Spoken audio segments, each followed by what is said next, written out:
Help, I've climbed and I can't get down. Not again. Well, it's a good thing we installed this alpine butterfly. Important reason why, because we can rescue from the ground. Now, before I actually continue, there are a lot of variables in rescuing from the ground. Okay, so not every scenario will be the same. You gotta look at, do you have enough rope? Is he lanyarded in? How many redirects has he gone through? Those are all things you need to consider before applying any kind of rescue technique. In this method here, we are going to utilize the tree, but in this instance, we're gonna use the truss as our anchor point, removing the climber or the ground personnel from being hoisted into the tree in the event that this was a heavier climber.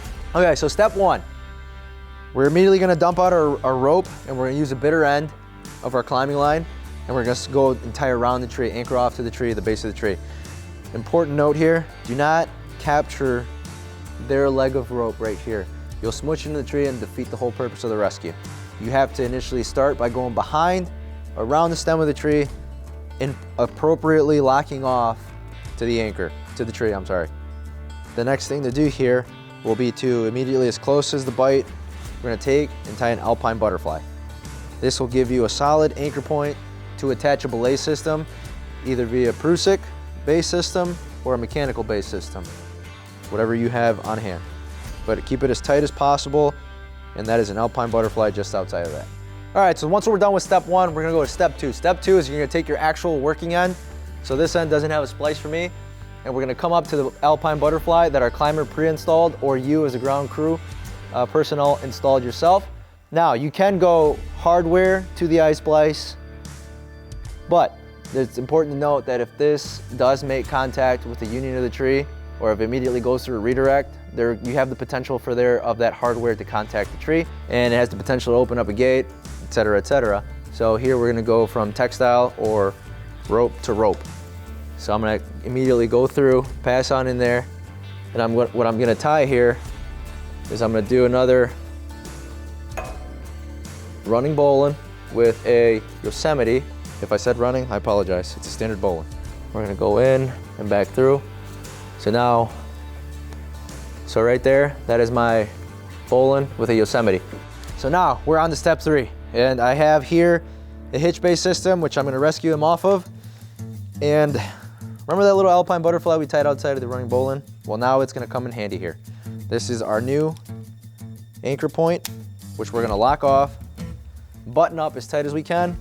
And from here, I always instruct to make a mechanical advantage. So I'm just gonna take a simple carabiner and I'm gonna go running right up again to the butterfly loop.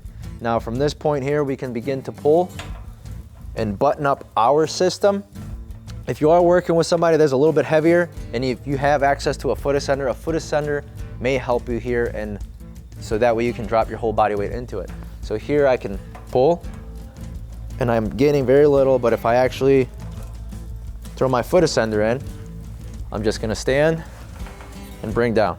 So step four, now we're gonna untie his primary anchor point. Why are we gonna do that? We finished transferring him over to our system. Now you've generated enough slack to actually just begin to untie this.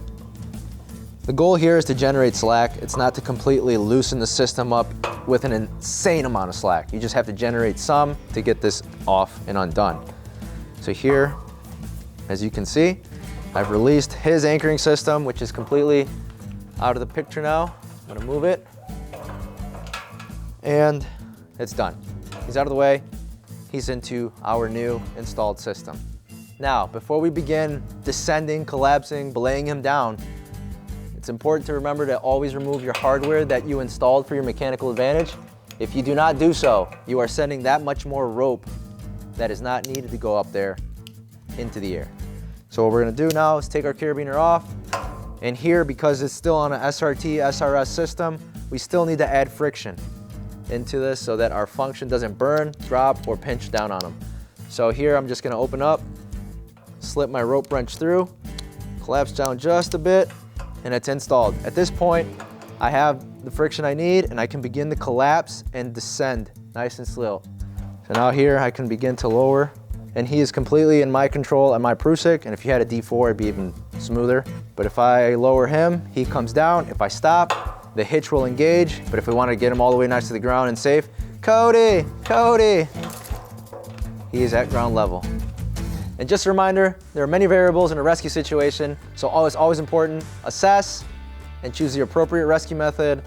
And don't forget that #1 cardinal rule, do not become that second victim. Cody? Cody! Oh, he's awake. Nah, go back to bed.